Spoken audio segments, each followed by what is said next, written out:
ಅದರ ನಂತರ CLP ಕರಿಬೇಕು. CLP ಅಲ್ಲದೆ ಒಂದು ಫಾರ್ಮ್ಯಾಲಿಟಿ ಇದ್ರು ರೆಸಲ್ಯೂಷನ್ ಮಾಡಬೇಕಾಗ್ತದಲ್ಲ. ರೆಸಲ್ಯೂಷನ್ ಮಾಡಿದ ನಂತರ ಮುಂದಿನ ಕ್ರಮ ಆಗ್ತದೆ. ಚಾನ್ಸಸ್ ಇರ್ಬೋದು. ನೋಡ್ಬಾ ಒಂದು ಮಾಡ್ತೇನೆ. ನಾನು ಹಿರಿಯ ಶಾಸಕ ನಿಜ, ನಾ 8 ಮುಖ್ಯಮಂತ್ರಿ ಜೊತೆ ಕೆಲಸ ಮಾಡಿದ್ದೇನೆ, ಅದೆಲ್ಲ ನಿಜ. ಆದರೆ CM ಕ್ಯಾಬಿನೆಟ್ದಲ್ಲಿ ಯಾರು ಇರಬೇಕು ಯಾರು ಇರಬಾರ್ದು ಅದು ಚೀಫ್ ಮಿನಿಸ್ಟರ್ ಡಿಸೈಡ್ ಮಾಡ್ತಾರೆ, ನಾ ಅಲ್ಲ. ಛೇ ನಾ ಯಾವ ಬೇಡಿಕೆ ಇಡೋದು ಕೆಲಸ ಮಾಡಿಲ್ಲ.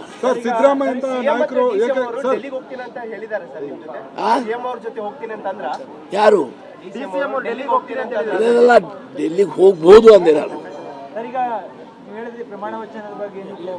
ಇಲ್ಲ ಹೆಂಗಾಗ್ತೈತ್ರಿ?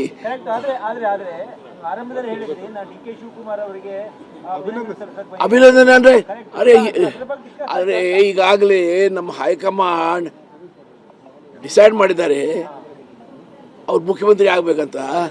ಅದ್ರ ಮೇಲೆ ನಾ ಮಾಡ್ಬೋದಲ್ಲ.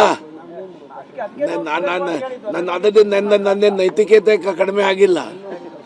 ಪಕ್ಷ ಒಂದು ನಿರ್ಣಯ ಮಾಡಿದೆ, ಹೈಯೆಸ್ಟ್ ಲೆವೆಲ್ದ ನಿರ್ಣಯ ಮಾಡಿದಾಗ ನಾ ಅದಕ್ಕೆ ರೆಸ್ಪೆಕ್ಟ್ ಮಾಡಿದ್ದೀನಿ, ಮತ್ತೇನು ಮಾಡಿಲ್ಲ. Thank you. ಇದು ಆರ್ ವಿ ದೇಶಪಾಂಡೆ ಅವರ ಮಾತು. ಆರ್ ವಿ ದೇಶಪಾಂಡೆ ನೋಡಿ, ಈಗಲೂ ಕೂಡ ವಯಸ್ಸಾಗಿದೆ ಅವರಿಗೆ, ತುಂಬ ಹಿರಿಯ ನಾಯಕರು, 8 ಜನ ಮುಖ್ಯಮಂತ್ರಿಗಳ ಜೊತೆಗೆ ಕೆಲಸ ಮಾಡಿದ್ದೀನಿ ಅಂತ ಹೇಳಿದ್ರು. ಸೊ ಸುದೀರ್ಘವಾದಂಥ ಅನುಭವ. ಸೊ ಅವ್ರು ಮಾತಾಡಿದಂಥ ಮಾತುಗಳನ್ನು ಕೇಳಿದ್ವಿ. ಈಗ ಹೊಸ ಮುಖ್ಯಮಂತ್ರಿ ಆಗ್ತಾ ಇದ್ದಾರೆ DK ಶಿವಕುಮಾರ್ ಅವರಿಗೆ ನಾನು ಅಭಿನಂದನೆ ಹೇಳಲಿಕ್ಕೆ ಬಂದಿದ್ದೆ ಅಂತಂದರು ಹಿರಿಯ ನಾಯಕರು. ಅಂತೂ ಇಲ್ಲಿ ತನಕ ಏನು ಈ ಕಸರತ್ತುಗಳಿದ್ದು ಅವೆಲ್ಲವೂ ಕೂಡ ಒಂದು ಹಂತಕ್ಕೆ ಬಂದಾಯಿತು.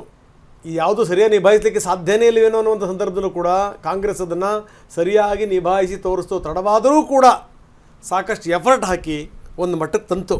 It's very important. ಇಲ್ಲ ಅಂತಂದರೆ ಇನ್ನೆಲ್ಲ ಅಧ್ವಾನಗಳಾಗ್ಬಿಡೋದು. ಈ ಅಪಸ್ವರಗಳು ಅವು ಇವು ತುಂಬ ಅತ್ಯಂತ ಸಹಜ, ಪ್ರಶ್ನೆ ಬೇರೆ.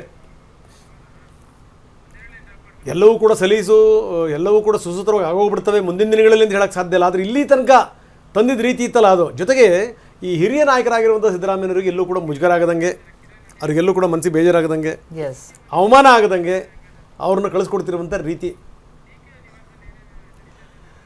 ಬನ್ನಿ, ಕಿರಣ್ ಹನಿಯಡ್ಕ ನಮ್ಮೊಂದಿಗೆ ಈಗ ನೇರ ಸಂಪರ್ಕದಲ್ಲಿದ್ದಾರೆ. ಕಿರಣ್, ಮೊದಲೇ DK ಶಿವಕುಮಾರ್ ಮನೆ ಹತ್ರ ಯಾವಾಗಲೂ ಕೂಡ ಜನಜಂಗುಳಿ, ಮಧ್ಯರಾತ್ರಿ 12 ಗಂಟೆ ಹೋದರೂ ಕೂಡ ವಿಪರೀತ ಜನ. ಅದರಲ್ಲೂ ಈಗ ಮುಖ್ಯಮಂತ್ರಿ ಅವರೇನೇನೆ ಅಂತ ಘೋಷಣೆ ಆದಮೇಲಂತೂ ಈಗ ಬರ್ತಿರುವಂಥ ಸಂಖ್ಯೆ ಕೂಡ ಜಾಸ್ತಿ ಆಗ್ತಿದೆ. ನೀವು ನೋಡ್ತಾ ಇದ್ದೀರಿ, ಹಿರಿಯ ನಾಯಕರುಗಳು ದೇಶಪಾಂಡೆ ಹೊರಗಡೆ ಬಂದು ಮಾತಾಡ್ತಾ ಇದ್ರು, ಬೇರೆ ಬೇರೆ ನಾಯಕರುಗಳು ಕೂಡ ಅವ್ರ ಮನೆಗೆ ಬಂದು ಭೇಟಿ ಕೊಡ್ತಾ ಇದ್ದಾರೆ. ಅಲ್ಲಿನ ವಿವರಗಳು ಏನೇನು, ನಂಬರ್ 1, ಜೊತೆಗೆ ಇವತ್ತಿನ ಕಾರ್ಯಕ್ರಮಗಳು ಏನೇನು ಅವ್ರದ್ದು? ರಂಗನಾಥ್, ಮುಖ್ಯಮಂತ್ರಿಗಳ ಅಧಿಕೃತ ನಿವಾಸದಿಂದ DK ಶಿವಕುಮಾರ್ ತಮ್ಮ ಖಾಸಗಿ ನಿವಾಸಕ್ಕೆ ಆಗಮಿಸಿದ ಬಳಿಕ ಅವರ ನಿವಾಸದಲ್ಲಿ ಒಂದಷ್ಟು ಚಟುವಟಿಕೆ ಜೋರಾಗಿದೆ.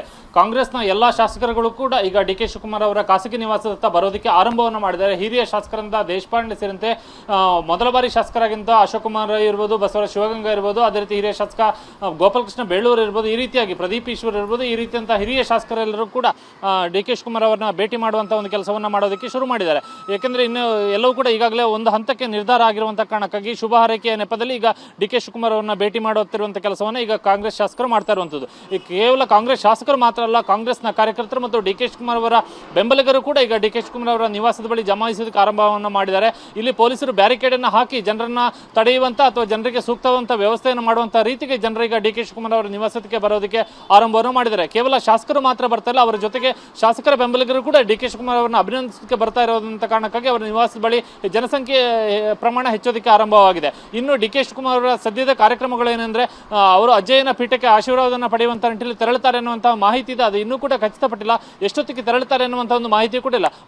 ಇದರ ಜೊತೆಗೆ ಅವರು ಬೆಂಗಳೂರಿನ ನಾಗರಬಾವಿಯಲ್ಲಿರುವಂಥ ಅಜ್ಜಯ್ಯನ ಪೀಠಕ್ಕೆ ತೆರಳುತ್ತಾರೆ ಅಥವಾ ತುಮಕೂರಿನ ನೊಣನಕೆರೆಯಲ್ಲಿರುವಂಥ ಅಜ್ಜಯ್ಯನ ಪೀಠಕ್ಕೆ ತೆರಳುತ್ತಾರೆ ಅನ್ನುವಂಥ ಬಗ್ಗೆ ಕೂಡ ಇನ್ನೂ ಮಾಹಿತಿ ಇಲ್ಲ. ಹಾಗಾಗಿ ಎಷ್ಟು ಹೊತ್ತಿಗೆ ತೆರಳುತ್ತಾರೆ, ಯಾರೆಲ್ಲ ತೆರಳುತ್ತಾರೆ ಅನ್ನುವಂಥದ್ದು ಕೂಡ ಇನ್ನಷ್ಟೇ ಸ್ಪಷ್ಟ ಆಗಬೇಕಾಗಿದೆ.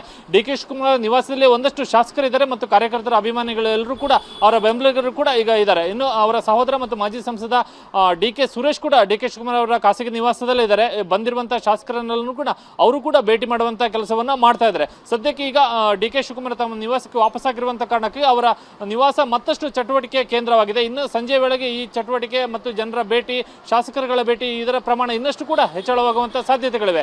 ಡಿ ಕೆ ಶಿವಕುಮಾರ್ ಇವತ್ತು ಉಳಿದ ಮಧ್ಯಾಹ್ನ ನಂತರ ಯಾವ ಕಾರ್ಯಕ್ರಮಗಳನ್ನು ಹಮ್ಮಿಕೊಳ್ತಿದ್ದಾರೆ ಅನ್ನುವಂಥದ್ರ ಬಗ್ಗೆ ಇನ್ನಷ್ಟು ಮಾಹಿತಿಗಳು, ಇನ್ನಷ್ಟೇ ಅವರ ಅಧಿಕೃತ ಕಾರ್ಯಕ್ರಮಗಳು ಏನೇನು ಅನ್ನುವಂಥದ್ರ ಬಗ್ಗೆ ಇನ್ನಷ್ಟೇ ಮಾಹಿತಿಗಳು ತಿಳಿದು ಬರಬೇಕಾಗಿದೆ. ಮುಖ್ಯಮಂತ್ರಿಗಳ ಜೊತೆ ಅವರು ಪತ್ರಿಕಾಗೋಷ್ಠಿಯಲ್ಲಿ ಪಾಲ್ಗೊಳ್ತಾರೋ ಇಲ್ಲವೋ ಅನ್ನುವಂಥದ್ದು ಕೂಡ ಇನ್ನಷ್ಟೇ ಸ್ಪಷ್ಟ ಆಗಬೇಕಾಗಿದೆ. ಓಕೆ, ಧನ್ಯವಾದ ಕಿರಣ್ ತಮ್ಮೆಲ್ಲ ಮಾಹಿತಿಗೆ.